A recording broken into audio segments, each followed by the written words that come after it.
In the House of Tom Bombadil, Chapter 7. The four hobbits stepped over a wide stone threshold and stood still, blinking.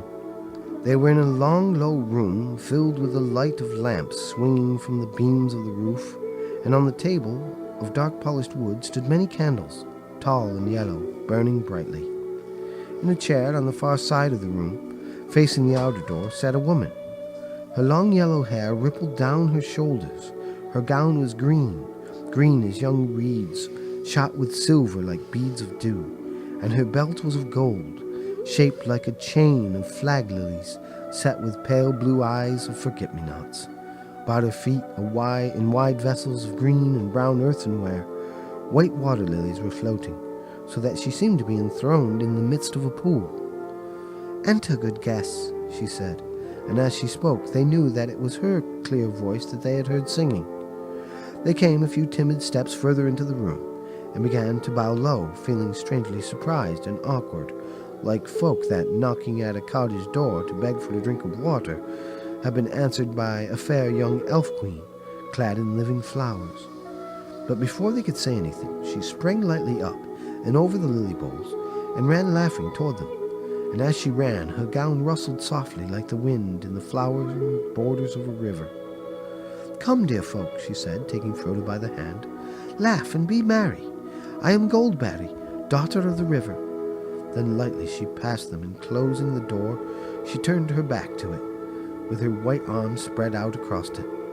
"Let us shut out the night," she said, "for you are still afraid, perhaps, of mist and tree shadows, and deep water, and untamed things. Fear nothing, for tonight you are under the roof of Tom Bombadil." The hobbits looked at her in wonder, and she looked at each of them and smiled. "Fair Lady Goldberry," said Frodo at last, feeling his heart moved with a joy he did not understand. He stood as he had at times stood, enchanted by fair elven voices, but the spell that was now laid upon him was different. Less keen and lofty was the delight, but deeper and nearer to mortal heart, marvelous and yet not strange. "Fair Lady Goldberry," he said again, "now the joy that was hidden in the songs we heard is made plain to me. O slender as a willow wand, O clearer than the water, O reed by the living pool, fair river daughter, O springtime and summertime and spring again after, O wind on the waterfall and the leaves' laughter." Suddenly he stopped and stammered, overcome with surprise to hear himself saying such thing. But Goldberry laughed. "Welcome," she said. "I had not heard that folk in the Shire were so sweet-tongued. But I see you are an elf friend. The light in your eyes and the ring in your voice tells it. This is a merry meeting. Sit now and wait for the master of the house. He will not be long. He is tending your tired beasts." The hobbits sat down gladly in low, rush-seated chairs, while Goldberry busied herself about the table, and their eyes followed her, for the slender grace of her movement filled them with quiet delight. From somewhere behind the house came the sound of singing. Every now and again they caught, among many a derry-doll and merry-doll, and a ring-a-ding-dillo, the repeated words, "Old Tom Bombadil is a merry fellow, bright blue his jacket is, and his boots are yellow." "Fair lady," said Frodo again after a while, "tell me, if my asking does not seem foolish, who is Tom Bombadil?" "He is," said Goldberry, staying her swift movements and smiling. Frodo looked at her questioningly. "He is as you have seen him," she said, in answer to his look. "He is the master of wood, water, and hill." "Then all this strange land belongs to him?" "No, indeed," she answered, and her smile faded. "That would indeed be a burden," she added in a low voice as if to herself. "The trees and the grasses and all things growing or living in the land belong each to themselves. Tom Bombadil is the master. No one has ever caught old Tom walking in the forest, wading in the water, leaping on the hilltops under light and shadow. He has no fear. Tom Bombadil is master." The door opened, and in came Tom Bombadil. He had now no hat, and his thick brown hair was crowned with autumn leaves. He laughed, and going to Goldberry, took her hand. "Here's my pretty lady," he said, bowing to the hobbits.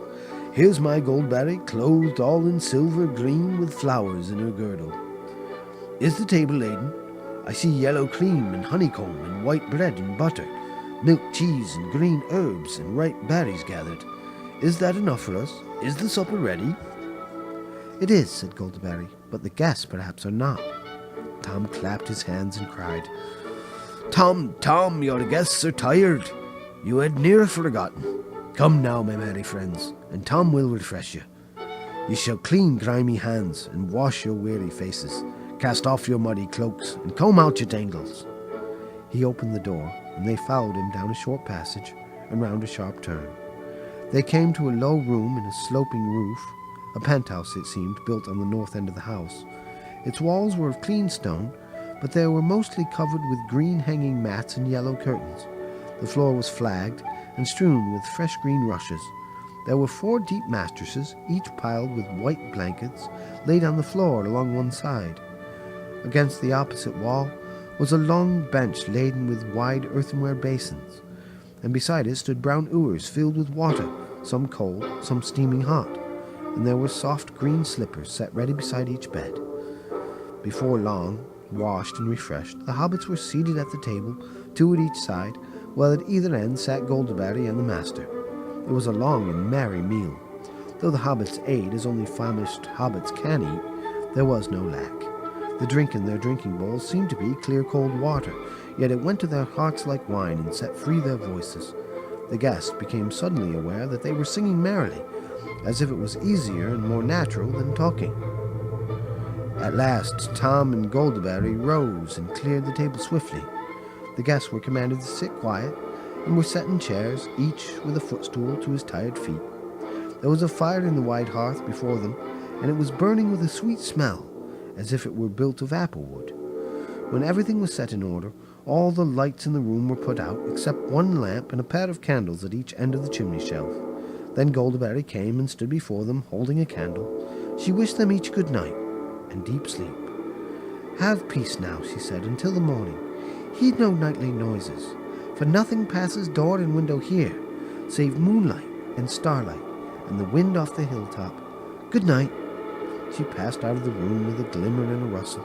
The sound of her footsteps was like a stream falling gently away downhill over cool stones in the quiet of the night. Tom sat on a while beside them in silence, while each of them tried to muster the courage to ask one of the many questions he had meant to ask at supper. Sleep gathered on their eyelids. At last Frodo spoke. "Did you hear me calling, Master, or was it just chance that brought you at that moment?" Tom stirred like a man shaken out of a pleasant dream. "Huh? What?" said he. "Did I hear you calling? Nay, I did not hear. I was busy singing." "Just chance brought me then, if chance you call it. But it was no plan of mine, though I was waiting for you. We heard news of you and learned that you were wandering. We guessed you'd come ere long down to the water. All paths lead that way, down the Withywindle. Old Grey Willow Man, he's a mighty singer, and it's hard for little folk to escape his cunning mazes. But Tom had an errand there that he dared not hinder." Tom nodded as if sleep was taking him again, but he went on in a soft singing voice. "I had an errand there, gathering water lilies, green leaves and lilies white to please my pretty lady. At last ere the year's end to keep them from the winter, to flower by her pretty feet till the snows are melted. Each year at summer's end I go and find them for her, in a wide pool deep and clear, far down Withywindle. There they open first in spring, and there they linger latest. By that pool long ago I found the river daughter, fair young Goldaberry sitting in the rushes. Sweet was her singing then, and her heart was beating." He opened his eyes and looked at them with a sudden glint of blue. "And that proved well for you, for now I shall no longer go down deep again along the forest water, not while the year is old, nor shall I be passing Old Man's Willow's house this side of springtime, not till the merry spring when the river daughter dances down the withy path to bathe in the water." He fell silent again, but Frodo could not help asking one more question, the one he most desired to have answered. "Tell us, Master," he said, "about the Willow Man. What is he? I've never heard of him before." "No, don't," said Merry and Pippin together, sitting suddenly upright. "Not now, not until the morning." "That is right," said the old man. "Now is the time for resting. Some things are ill to hear when the world's in shadow. Sleep till the morning light, rest on the pillow. Heed no nightly noise, fear no grey willow. And with that he took down the lamp and blew it out, and grasping a candle in either hand, he led them out of the room. Their mattresses and pillows were soft as down, and the blankets were of white wool. They had hardly laid themselves on the deep beds and drawn the light covers over them before they were asleep.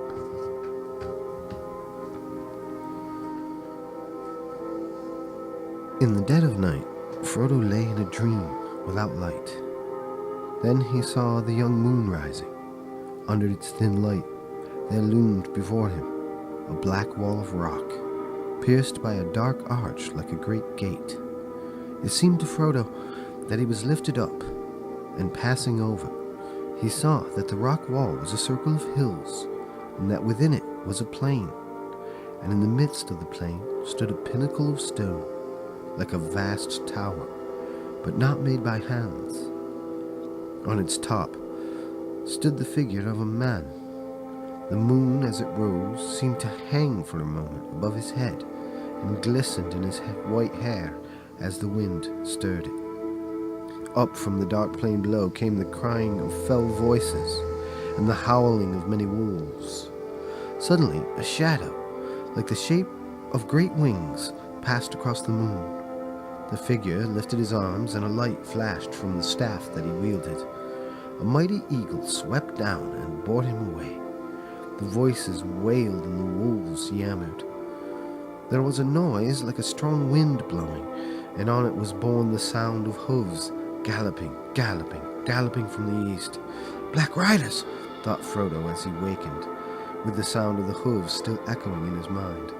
He wondered if he would ever again have the courage to leave the safety of these stone walls. He lay motionless, still listening, but all was now silent, and at last he turned and fell asleep again, or wandered into some other unremembered dream.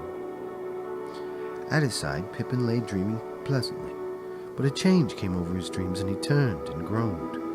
Suddenly he woke, or thought he had waked, and yet still heard in the darkness the sound that had disturbed his dream. Tip, tap, squeak. The noise was like branches fretting in the wind, twig fingers scraping wall and window, creak, creak, creak. He wondered if there were willow trees close to the house, and then suddenly he had a dreadful feeling that he was not in an ordinary house at all, but inside the willow, and listening to that horrible, dry, creaking voice laughing at him again. He sat up and felt the soft pillows yield to his hands, and he lay down again relieved. He seemed to hear the echo of words in his ears. "Fear nothing, have peace until the morning, heed no nightly noises." Then he went to sleep again. It was the sound of water that Mary heard falling into his quiet sleep, water streaming down gently and then spreading irresistibly all round the house and into a dark, shoreless pool. It gurgled under the walls and was rising slowly but surely. "I shall be drowned," he thought. "It will find its way in, and then I shall drown." He felt that he was lying in a soft, slimy bog, and springing up, he set his foot on the corner of a cold, hard flagstone. Then he remembered where he was and lay down again. He seemed to hear or remember hearing nothing past his doors or windows save moonlight and starlight and wind off the hilltop. A little breath of sweet air moved the curtain. He breathed deep and fell asleep again. As far as he could remember, Sam slept through the night in deep content, if logs are contented. They woke up, all four at once, in the morning light. Tom was moving about the room, whistling like a starling. When he heard them stir, he clapped his hands and cried, "Hey, come daddy doll, me hearties!" He drew back the yellow curtains, and the hobbit saw that these had covered the windows at either end of the room, one looking east and the other looking west. They leapt up refreshed. Frodo ran to the eastern window and found himself looking into a kitchen garden grey with dew. He had half expected to see turf right up to the walls, turf all pocked with hoof prints.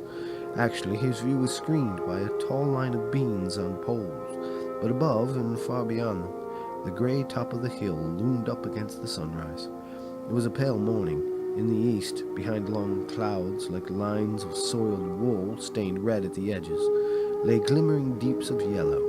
The sky spoke of rain to come, but the light was broadening quickly, and the red flowers on the beans began to glow against the wet green leaves. Pippin looked out of the western window and down into a pool of mist. The forest was hidden under a fog. It was like looking down on a sloping cloud roof from above. There was a fold or channel where the mist had broken into many plumes and billows, the valley of the Withywindle. The stream ran down the hill on the left and vanished into the white shadows. Near at hand was a flower garden and a clipped hedge, silver-netted, and beyond that, grey shaven grass, pale with dewdrops. There was no willow tree to be seen. "Good morning, merry friends," cried Tom, opening the eastern window wide. A cool air flowed in. It had a rainy smell. "Sun won't show her face much today, I'm thinking. I've been walking wide, leaping on the hilltops since the grey dawn began, nosing wind and weather, wet grass underfoot, wet sky above me.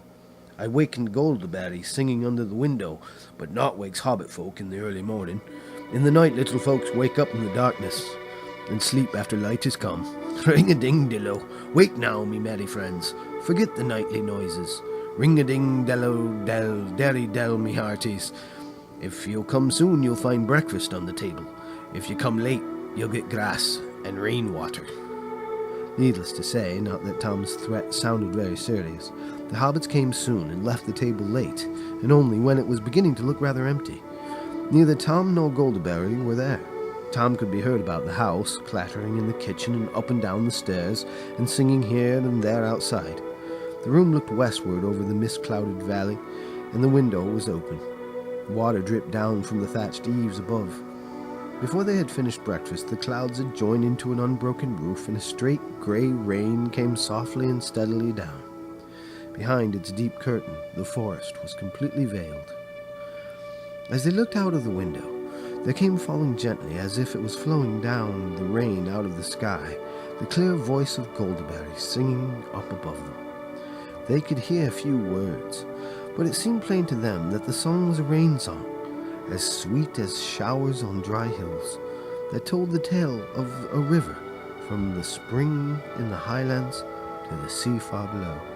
The hobbits listened with delight, and Frodo was glad in his heart, and blessed the kindly weather, because it delayed them from departing. The thought of going had been heavy upon him from the moment he awoke, but he guessed now that they would not go further that day. The upper wind settled in the west, and deeper and wetter clouds rolled up to spill their laden rain on the bare heads of the downs. Nothing could be seen all round the house but falling water. Frodo stood near the open door and watched the white chalky path turn into a little river of milk and go bubbling away down into the valley. Tom Bombadil came trotting round the corner of the house, waving his arms as if he were warding off the rain, and indeed when he sprang over the threshold he seemed quite dry, except for his boots. These he took off and put in a chimney corner. Then he sat in the largest chair and called the hobbits to gather round him.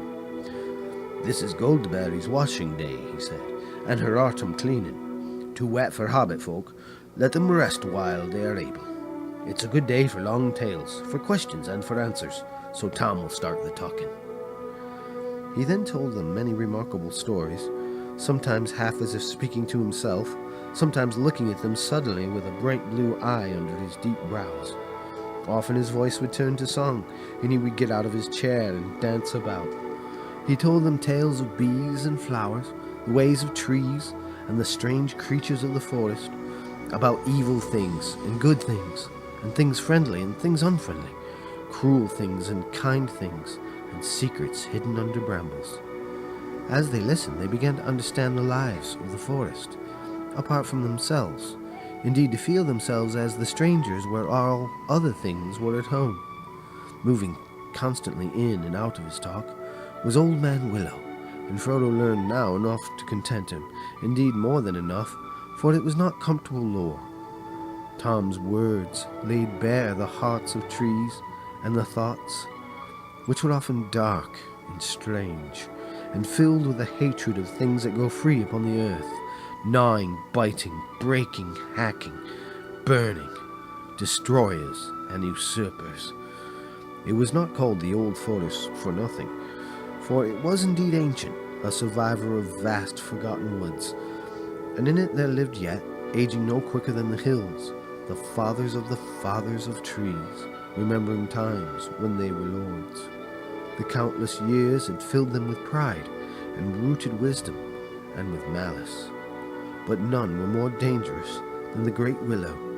His heart was rotten, but his strength was green, and he was cunning and a master of winds, and his song and thought ran through the woods on both sides of the river. His grey, thirsty spirit drew power out of the earth and spread like fine root threads in the ground and invisible twig fingers in the air, till it had under its dominion nearly all the trees of the forest, from the hedge to the downs. Suddenly Tom's talk left the woods and went leaping up the young stream, over bubbling waterfalls, over pebbles and worn rocks, and among small flowers and close grass and wet crannies, wandering at last up onto the downs. They heard of the great barrows, and the green mounds, and the stone rings upon the hills and the hollows among the hills. Sheep were bleating in flocks, green walls and white walls rose. There were fortresses on the heights, kings of little kingdoms fought together, and the young sun shone like fire on the red metal of their new and greedy swords. There was victory and defeat. The towers fell, fortresses were burned, and flames went up into the sky.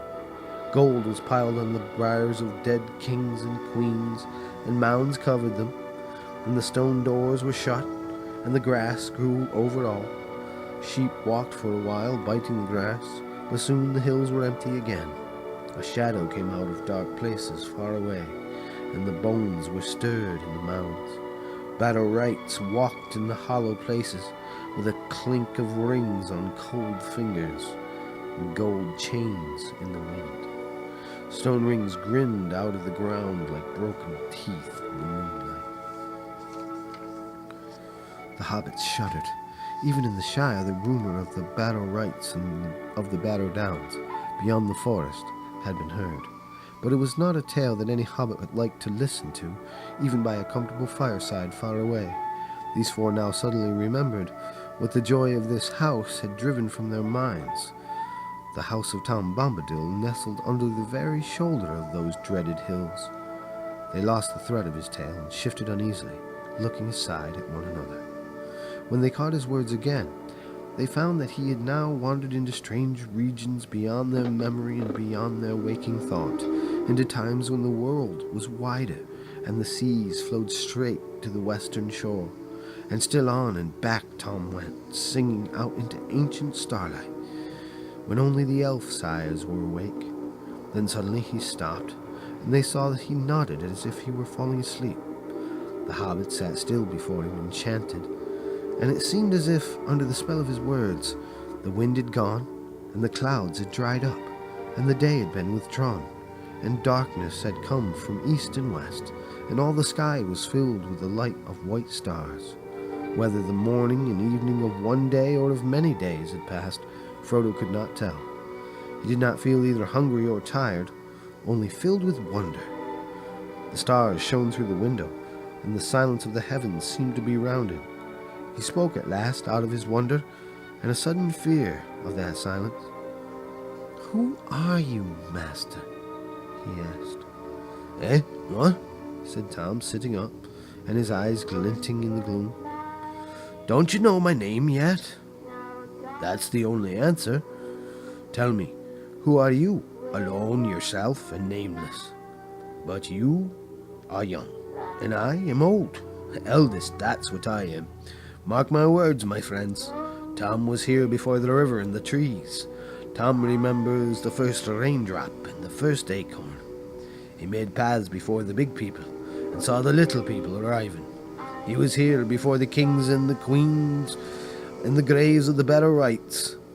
When the elves passed westward, Tom was here already, before the seas were bent. He knew the dark under the stars when it was fearless, before the Dark Lord came from outside." A shadow seemed to pass by the window, and the hobbits glanced hastily through the panes.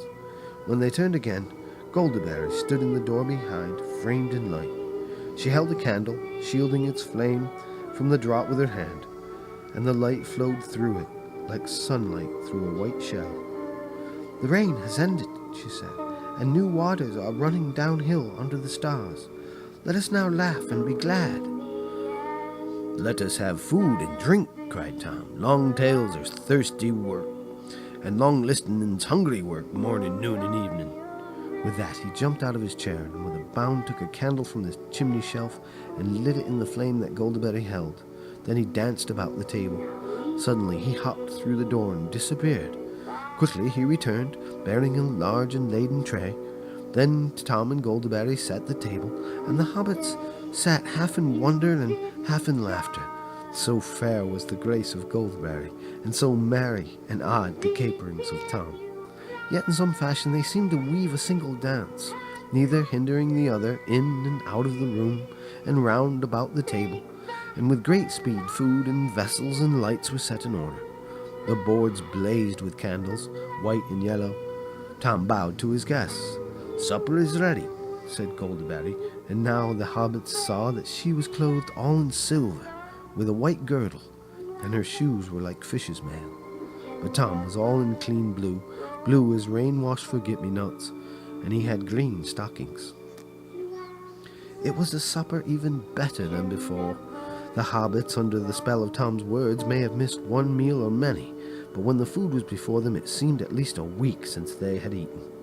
They did not sing or even speak much for a while, and paid close attention to business. But after a time their hearts and spirits rose high again, and their voices rang out in mirth and laughter.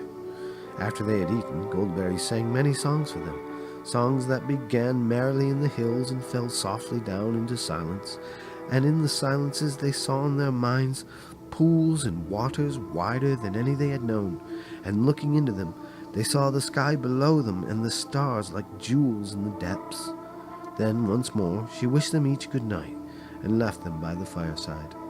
But Tom now seemed wide awake, and plied them with questions. He already appeared to know much about them, and all their families, indeed to know much of all the history and doings of the Shire, down from the days hardly remembered among the hobbits themselves. It no longer surprised them, but he made no secret that he owed his recent knowledge largely to Farmer Maggot, whom he seemed to regard as a person of more importance than they had imagined. "There's earth under his old feet, and clay on his fingers, wisdom in his bones, and both his eyes are open," said Tom. It was also clear that Tom had dealings with the elves, and it seemed that in some fashion news had reached him from Gildor concerning the flight of Frodo. Indeed, so much did Tom know, and so cunning were his questioning, that Frodo found himself telling him more about Bilbo and his own hopes and fears than he had told before, even to Gandalf. Tom wagged his head up and down, and there was a glint in his eyes when he heard of the riders. "Show me the precious ring," he said suddenly in the midst of the story, and Frodo, to his own astonishment, drew out the chain from his pocket, and unfastening the ring, handed it at once to Tom. It seemed to grow larger as it lay for a moment on his big brown-skinned hand. Then suddenly he put it to his eye and laughed. For a second the hobbits had a vision, both comical and alarming, of his bright blue eye gleaming through a circle of gold. Then Tom put the ring around the end of his little finger and held it up to the candlelight. For a moment the hobbits noticed nothing strange about this. Then they gasped. There was no sign of Tom disappearing. Tom laughed again, and then he spun the ring in the air, and it vanished with a flash. Frodo gave a cry, and Tom leaned forward and handed it back to him with a smile. Frodo looked at it closely, and rather suspiciously, like one who has lent a trinket to a juggler. It was the same ring, or looked the same, and weighed the same, for the ring had always seemed to Frodo to weigh strangely heavy in his hand. But something prompted him to make sure.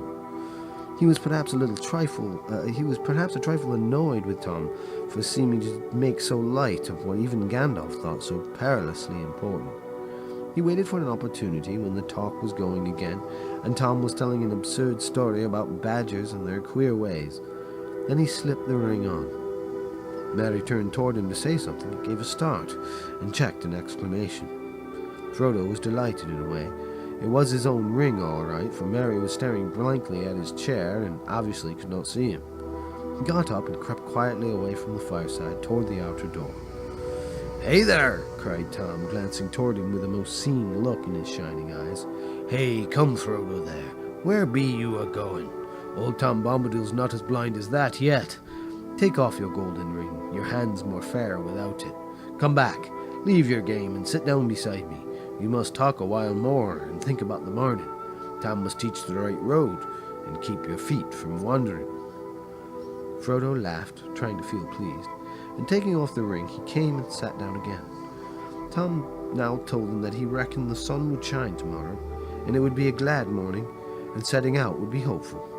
But they would do well to start early, for weather in that country was a thing that even Tom could not be sure of for long, and it would change sometimes quicker than he could change his jacket. "I am no weather master," he said, "nor is aught that goes on two legs." By his advice, they decided to make nearly due north from his house, over the western and lower slopes of the downs. They might hope in that way to strike the east road in a day's journey and avoid the Barrows. He told them not to be afraid, but to mind their own business. "Keep to the green grass. Don't you go a-meddling with old stone or cold wights or prying into their houses, unless you be strong folk with hearts that never falter."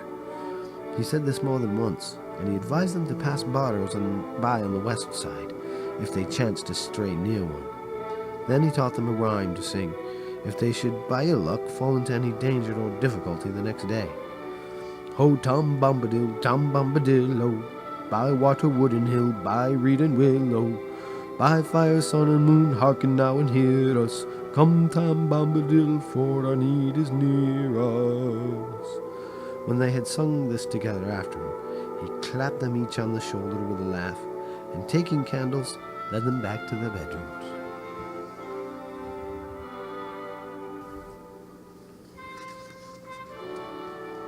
Fog on the Barrow Downs, Chapter 8. That night they heard no noises, but either in his dreams or out of them, he could not tell which. Frodo heard a sweet singing running in his mind, a song that seemed to come like a pale light behind a grey rain curtain, and grow stronger, to turn the veil all to glass and silver, until at last it was rolled back, and a far green country opened before him under a swift sunrise.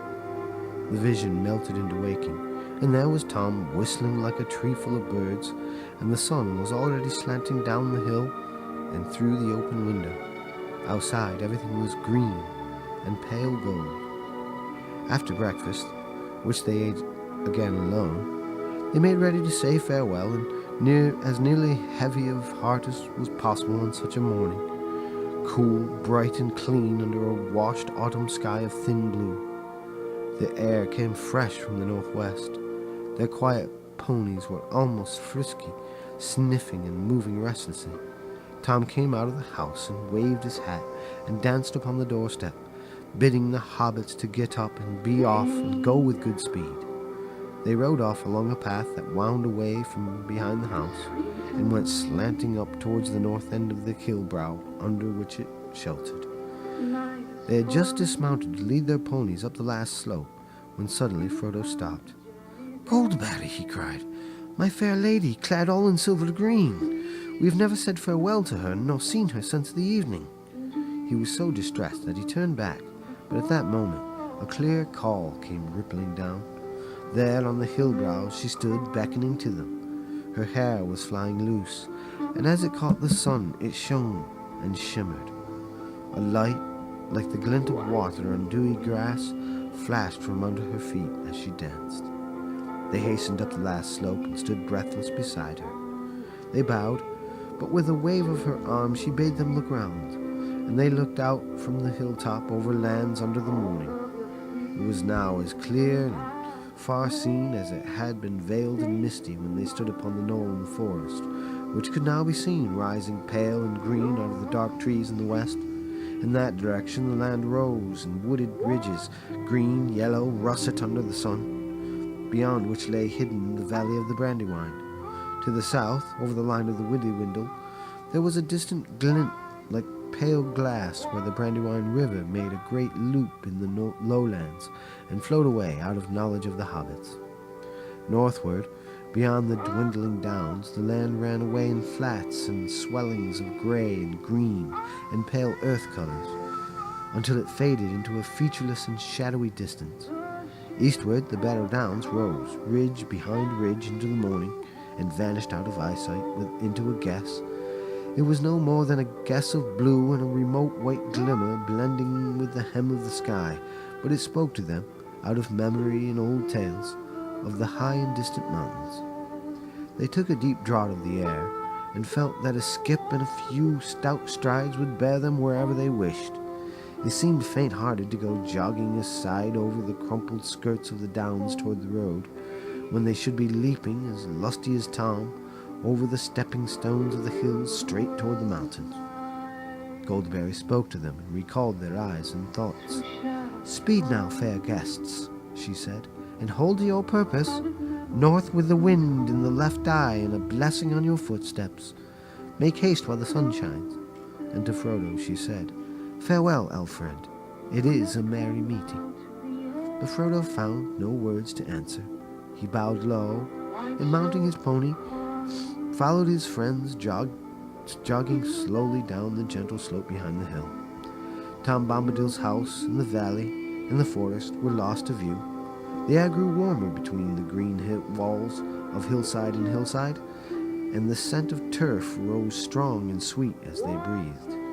Turning back when they reached the bottom of the green hollow, they saw Goldberry, now small and slender like a sunlit flower against the sky.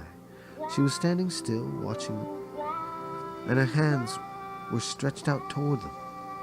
As they looked, she gave a clear call, and lifting up her hand, she turned and vanished behind the hill.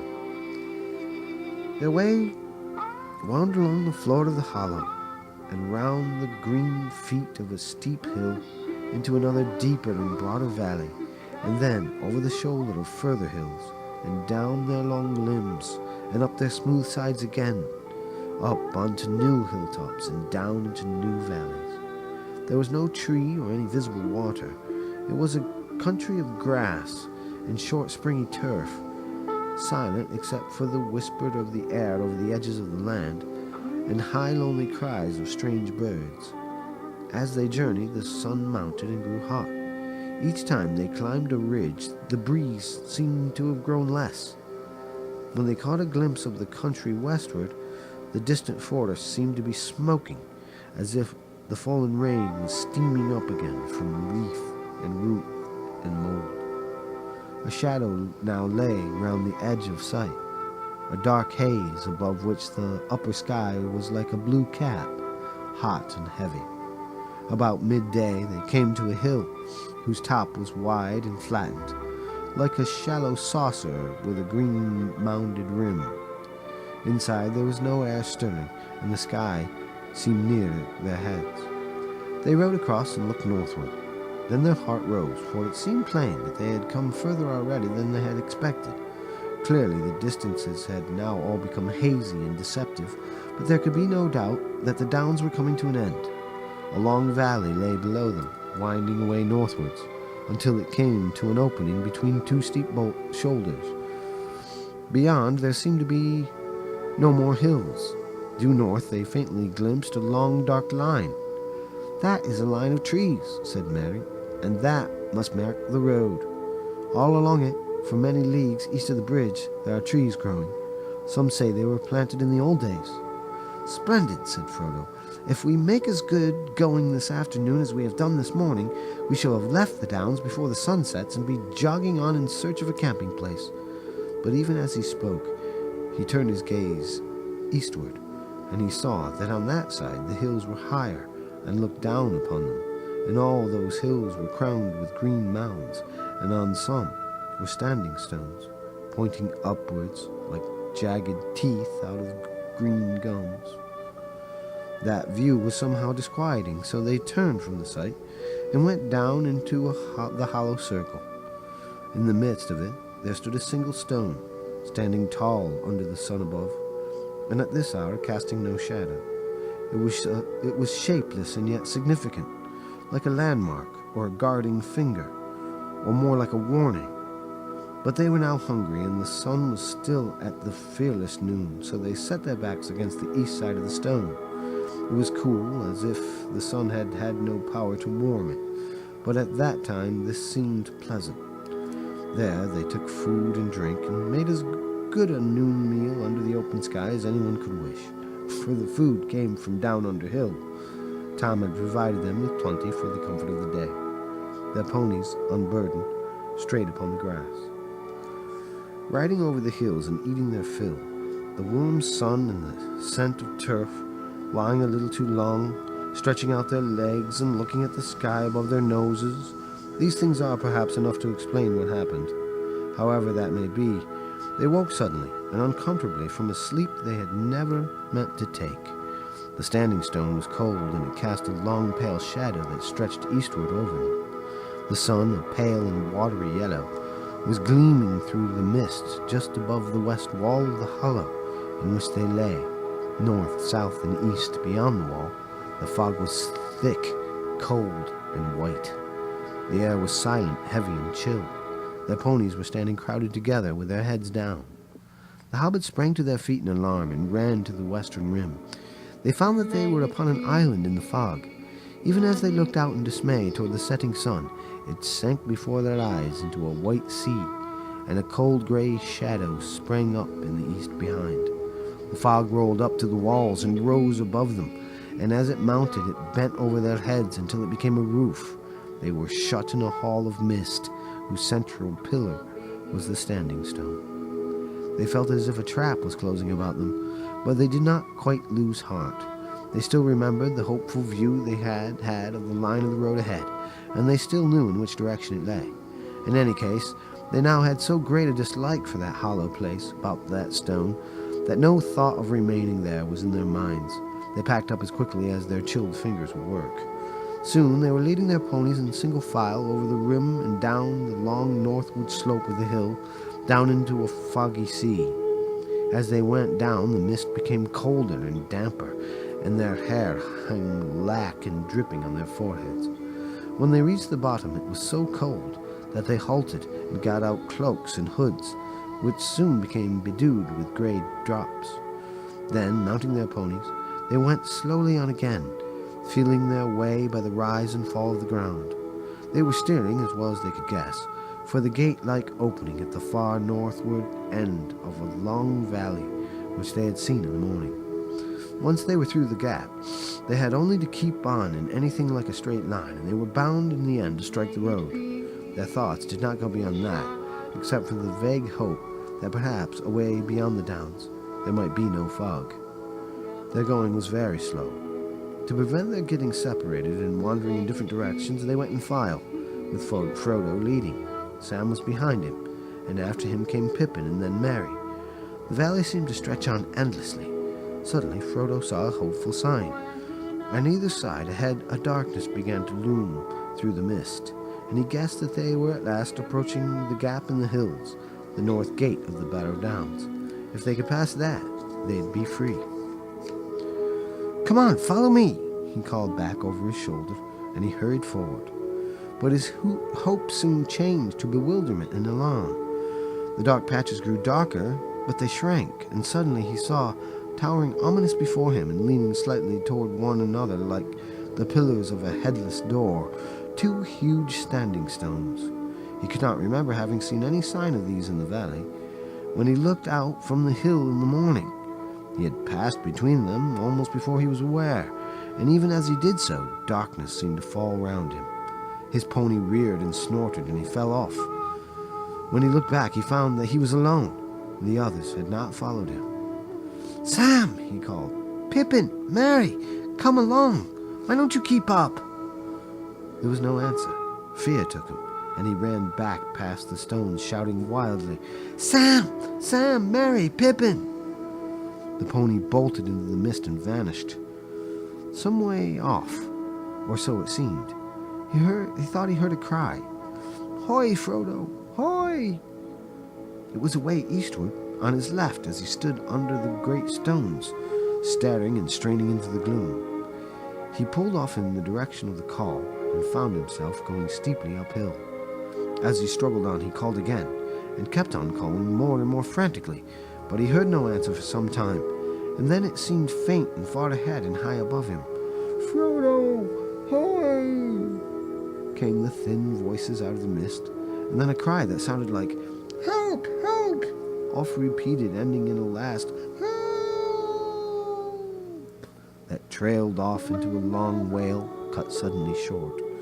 He stumbled forward with all the speed he could toward the cries, but the light was now gone, and clinging night had closed about him, so that it was impossible to be sure of any direction. He seemed all the time to be climbing up and up. Only the change in the level of the ground at his feet told him when he at last came to the top of a ridge or hill. He was weary, sweating, and yet chilled. It was wholly dark. "Where are you?" he cried out miserably. There was no reply. He stood listening. He was suddenly aware that it was getting very cold, and that up here a wind was beginning to blow, an icy wind. A change was coming in the weather. The mist was flowing past him now in shreds and tatters. His breath was smoking, and the darkness was less near and thick. He looked up and saw with surprise that faint stars were appearing overhead amid the strands of hurrying cloud and fog. The wind began to hiss over the grass. He imagined suddenly that he caught a muffled cry, and he made toward it, and even as he went forward, the mist was rolled up and thrust aside, and the starry sky was unveiled. A glance showed him that he was now facing southwards and was on a round hilltop, which he must have climbed from the north. Out of the east, the biting wind was blowing. To his right, there loomed against the westward stars a dark black shape. A great Barrow stood there. "Where are you?" he cried again, both angry and afraid. "Here," said a voice, deep and cold, that seemed to come out of the ground. "I am waiting for you." "No!" said Frodo, but he did not run away. His knees gave, and he fell on the ground. Nothing happened, and there was no sound. Trembling, he looked up, in time to see a tall, dark figure like a shadow against the stars. It leaned over him. He thought there were two eyes, very cold, though lit with a pale light that seemed to come from some remote distance. Then a grip stronger and colder than iron seized him. The icy touch froze his bones, and he remembered no more. When he came to himself again, for a moment, he could recall nothing except a sense of dread. Then suddenly, he knew that he was imprisoned, caught hopelessly. He was in a Barrow.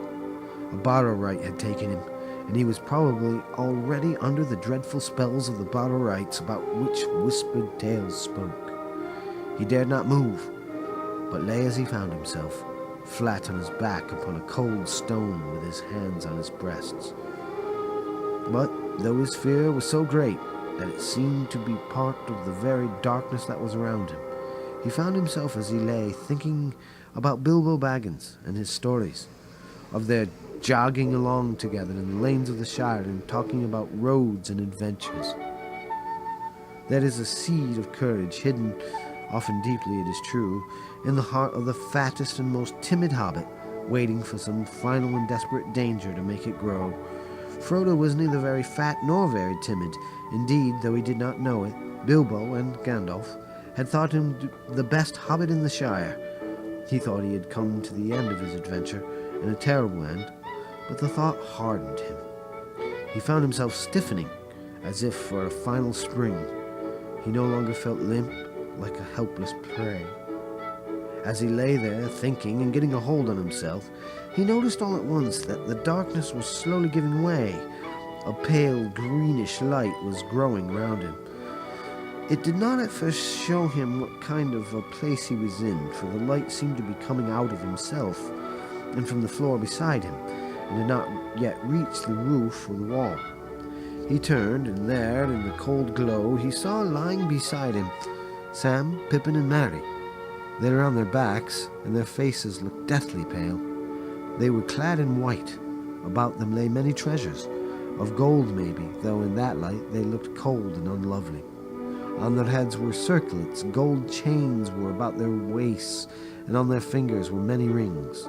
Swords lay by their sides, and shields were at their feet, but across their 3 necks lay one long naked sword. Suddenly, a song began, a cold murmur rising and falling. The voice seemed far away and immeasurably dreary, sometimes high in the air and thin, sometimes like a low moan from the ground. Out of the formless stream of sad but horrible sounds, strings of words would now and again shape themselves, grim, hard, cold words, heartless and miserable. The night was railing against the morning of which it was bereaved, and the cold was cursing the warmth for which it hungered. Frodo was chilled to the marrow. After a while, the song became clearer, and with dread in his heart, he perceived that it had changed into an incantation. Cold be hand and heart and bone, and cold be sleep under stone. Nevermore to wake on stony bed, never till the sun fails and the moon is dead. In the black wind the stars shall die, and still on gold here let them lie, till the Dark Lord lifts his hand over dead seas and withered land. He heard, behind his head, a creaking and scraping sound. Raising himself on one arm, he looked, and saw now in the pale light that they were in a kind of passage, which behind them turned a corner. Round the corner a long arm was groping, walking on its fingers towards Sam, who was lying nearest, and toward the hilt of the sword that lay upon him. At first Frodo felt as if he had indeed been turned into stone by the incantation. Then a wild thought of escape came to him. He wondered, if he put on the ring, whether the battle right would miss him, and he might find some way out. He thought of himself running free over the grass, grieving for Merry and Sam and Pippin, but free and alive himself. Gandalf would admit that there had been nothing else he could do. But the courage that had been awakened in him was now too strong. He could not leave his friends so easily. He wavered, groping in his pocket, and then fought with himself again, and as he did so, the arm crept nearer. Suddenly resolve hardened in him, and he seized a short sword that lay beside him, and kneeling he stooped over the bodies of his companions. With what strength he had, he hewed at the crawling arm near the wrist, and the hand broke off. But at that same moment the sword splintered up to the hilt. There was a shriek, and the light vanished. In the dark there was a snarling noise. Frodo fell forward over Merry, and Merry's face felt cold. All at once, back into his mind, from which it had disappeared with the first coming of the fog, came the memory of the house down under the hill, and of Tom singing. He remembered the rhyme that Tom had taught them. In a small, desperate voice he began, "Oh, Tom Bombadil," and with that name his voice seemed to grow strong. It had a full and lively sound, and the dark chamber echoed as if to drum and trumpet. "Oh, Tom Bombadil, oh, by water, wood and hill, by the reed and willow, by fire, sun and moon, hearken now and hear us. Come, Tom Bombadil, for our need is near us." There was a sudden deep silence in which Frodo could hear his heart beating. After a long, slow moment, he heard plain but far away, as if it was coming down through the ground or through thick walls, an answering voice singing. "Old Tom Bombadil is a merry fellow, bright blue his jacket is, and his boots are yellow. None has ever caught him yet, for Tom he is the master. His songs are stronger songs, and his feet are faster." There was a loud rumbling sound, as of stones rolling and falling, and suddenly light streamed in, real light, the plain light of day. A low door-like opening appeared at the end of the chamber beyond Frodo's feet, and there was Tom's head, hat, feathers and all, framed against the light of the sun rising red behind him. The light fell upon the floor and upon the faces of the three hobbits lying beside Frodo. They did not stir, but the sickly hue had left them. They looked now as if they were only very deeply asleep. Tom stooped, removed his hat, and came into the dark chamber, singing, "Get out, you old wight, vanish in the sunlight, shrivel like the cold mist, like the winds go wailing, out into the barren lands, far beyond the mountains.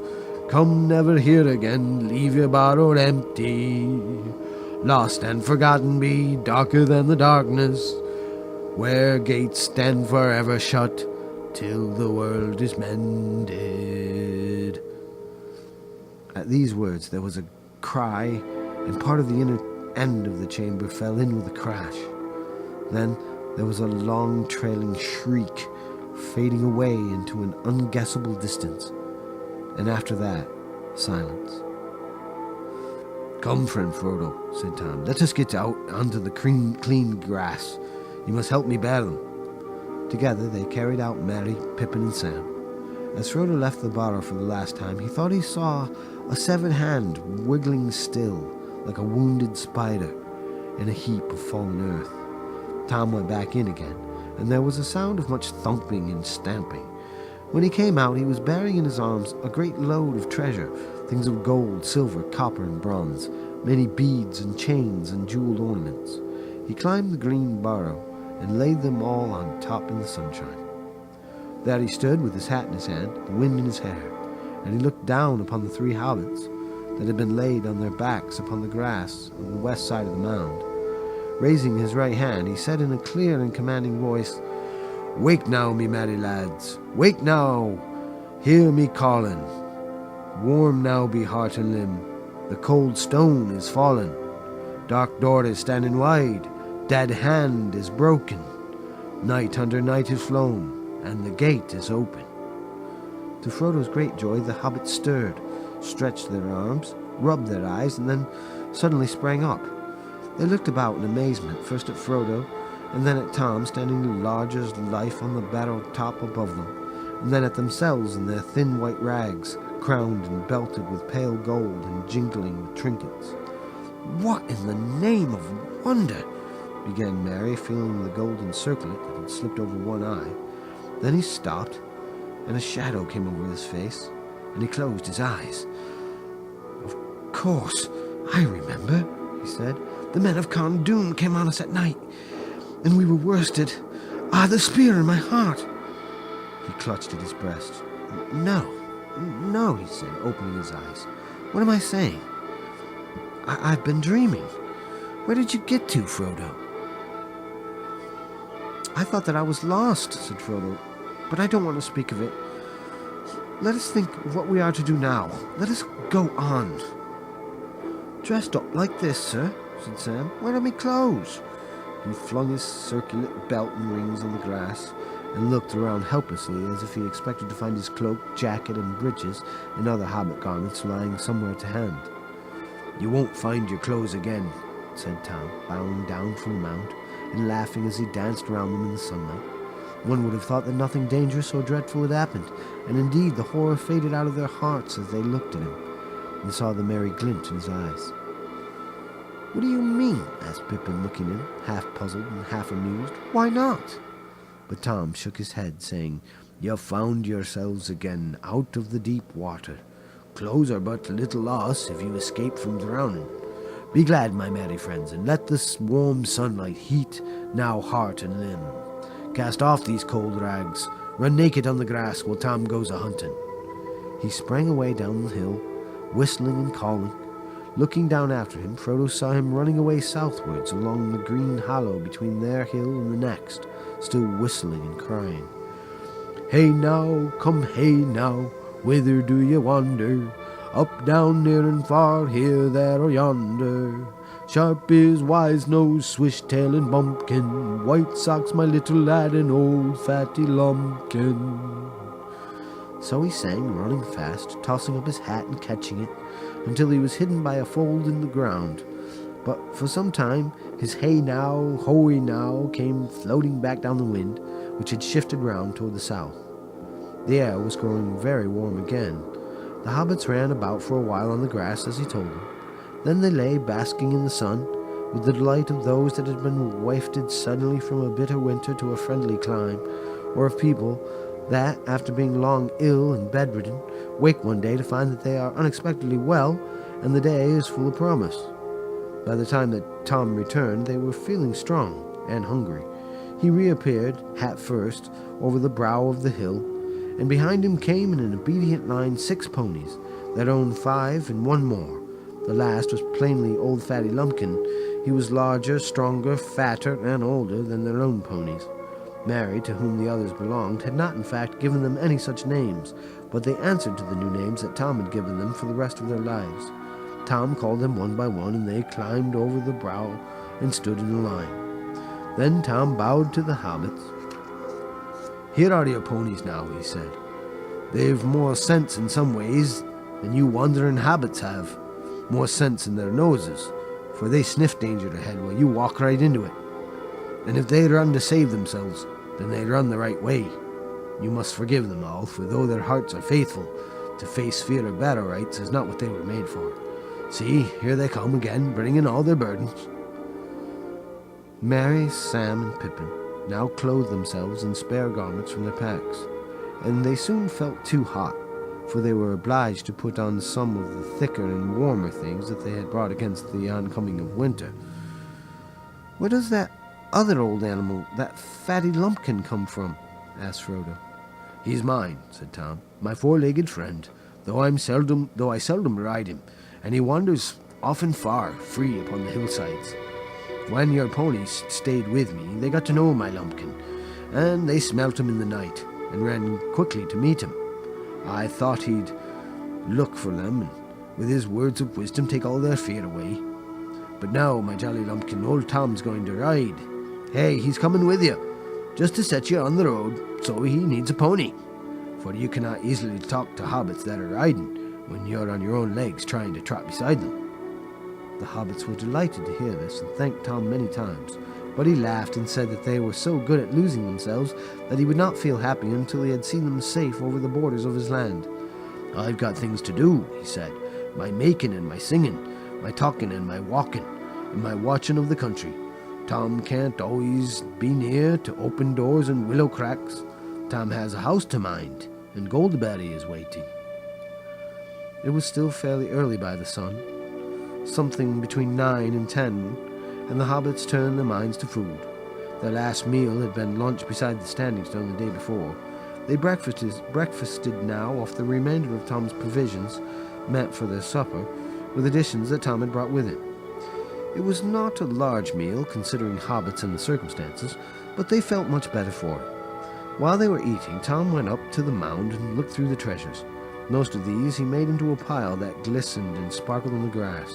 He bade them lie there, free to all finders, birds, beasts, elves or men, and all kindly creatures, for so the spell of the mound should be broken and scattered, and no right ever come back to it. He chose for himself from the pile a brooch set with many blue stones, many shaded like flax flowers, or the wings of blue butterflies. He looked long at it, as if stirred by some memory, shaking his head, and saying at last, "Here is a pretty toy for Tom and for his lady. Fair was she who long ago wore this on her shoulder. Goldberry shall wear it now, and we shall not forget her." For each of the hobbits he chose a dagger, long, leaf-shaped, and keen, of marvelous workmanship, damasked with serpent forms in red and gold. They gleamed as he drew them from their black sheaths, wrought of some strange metal, light and strong, and set with many fiery stones. Whether by some virtue in these sheaths, or because of the spell that lay upon the mound, the blades seemed untouched by time, unrusted, sharp, glittering in the sun. "Old knives are long enough as swords for hobbit people," Tom said. "Sharp blades are good to have if shire folk go walking east, south, or far away into dark and danger." Then he told them that these blades were forged many long years ago by men of Westerness. They were foes of the Dark Lord, but they were overcome by the evil king of Carn Dûm in the land of Agmar. Few now to remember them, Tom murmured. Yet still some go wandering, sons of forgotten kings, walking in loneliness, guarding from evil things folks that are heedless. The hobbits did not understand his words, but as he spoke they had a vision, as it were, of a great expanse of years behind them, like a vast shadowy plain over which there strode shapes of men, tall and grim with bright swords, and last came one with a star on his brow. Then the vision faded, and they were back in the sunlit world. It was time to start again. They made ready, packing their bags and ladening their ponies. Their new weapons they hung on their leather belts under their jackets, feeling them very awkward, and wondering if they would be of any use. Fighting had not before occurred to any of them as one of the adventures in which their flight would land them. At last they set off. They led their ponies down the hill, and then, mounting, they trotted quickly along the valley. They looked back and saw the top of the old mound on the hill, and from it the sunlight on the gold went up like a yellow flame. Then they turned a shoulder of the downs, and it was hidden from view. Though Frodo looked about him on every side, he saw no sign of the great stone standing like a gate. And before long they came to the northern gap and rode swiftly through it, and the land fell away before them. It was a merry journey, with Tom Bombadil trotting gaily beside them, or before them, on Fatty Lumpkin, who could move much faster than his girth promised. Tom sang most of the time, but it was chiefly nonsense, or else perhaps a strange language unknown to the hobbits, an ancient language whose words were mainly those of wonder and delight. They went forward steadily, but they soon saw that the road was further away than they had imagined. Even without a fog, their sleep at midday would have prevented them from reaching it until after nightfall on the day before. The dark line that they had seen was not a line of trees, but a line of bushes growing on the edge of a deep dike, with a steep wall on the further side. Tom said that it had once been the boundary of a kingdom, but that was a very long time ago. He seemed to remember something sad about it, and would say no more. They climbed down and out of the dike and through a gap in the wall, and then Tom turned due north, for they had been bearing somewhat to the west. The land was now open and fairly level, and they quickened their pace, but the sun was already sinking low, and at last they saw a line of tall trees ahead, and they knew that they had come back to the road after many unexpected adventures. They galloped their ponies over the last furlongs and halted under the long shadows of the trees. They were on the top of the sloping bank, and the road, now dim as evening drew on, wound away below them. At this point it ran nearly from southwest to northeast, and on the right it fell quickly down into a wide hollow. It was rutted and bore many signs of the recent heavy rain. There were pools and potholes full of water. They rode down the bank and looked up and down. There was nothing to be seen. "Well, here we are again at last," said Frodo. "I suppose we haven't lost more than 2 days by my shortcut through the forest, but perhaps the delay will prove useful. It may have put them off our trail." The others looked at him. The shadow of the fear of the Black Riders came suddenly over them again. Ever since they had entered the forest, they had thought chiefly of getting back to the road. Only now, when it lay beneath their feet, did they remember the danger which pursued them, and was more than likely to be lying in wait for them upon the road itself. They looked anxiously back toward the setting sun, but the road was brown and empty. "Do you think," asked Pippin hesitatingly, "do you think we may be pursued tonight?" "No, I hope not tonight," answered Tom Bombadil, "nor perhaps the next day. But do not trust to my guess, for I cannot tell for certain. Out east my knowledge fails. Tom is not a master of riders from the Black Land far beyond his country." All the same, the hobbits wished he was coming with them. They felt that he would know how to deal with Black Riders if anyone did. They would soon now be going forward into lands wholly strange to them, and beyond all but the most vague and distant legends of the Shire, and in the gathering twilight they longed for home. A deep loneliness and sense of loss was on them. They stood silent, reluctant to make the final parting, and only slowly became aware that Tom was wishing them farewell, and telling them to have good heart, and to ride on until dark without halting. Tom will give you good advice till this day is over. After that, your own luck must go with you and guide you. 4 miles along the road, you'll come to a village, Bree under Bree Hill, with doors looking westward. There you'll find an old inn.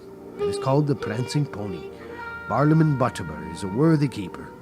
There you can stay the night, and afterwards the morning will speed you upon your way. Be bold, but wary. Keep up your merry hearts, and ride to meet your fortune. They begged him to come at least as far as the inn and drink once more with them, but he laughed and refused, saying, Tom's country ends here. He will not pass the borders. Tom has a house to mind, and Goldaberry is waiting. Then he turned, tossed up his hat, leaped on Lumpkin's back, and rode up over the bank and away, singing into the dusk. The hobbits climbed up and watched him until he was out of sight. I am sorry to take leave of Master Bombadil, said Sam. He's a caution and no mistake. I reckon we may go a good deal further and see naught better nor queerer. But I won't deny I'll be glad to see this prancing pony he spoke of. I hope it'll be like the Green Dragon way back home. What sort of folk are they in Bree? There are hobbits in Bree, said Mary, as well as big folk. I dare say it will be home-like enough. The pony is a good inn by all accounts. My people ride out there now and again. Well, it may be all we could wish, said Frodo, but it is outside the Shire all the same. Don't make yourselves too much at home. Please remember, all of you, that the name of Baggins must not be mentioned. I am Mr. Underhill, if any name must be given. They now mounted their ponies and rode off silently into the evening. Darkness came down quickly as they plodded slowly downhill and up again, until at last they saw lights twinkling some distance ahead. Before them rose Bree Hill, barring the way, a dark mass against misty stars, and under its western flank nestled a large village. Toward it now they hurried, desiring only to find a fire and a door between them and the night.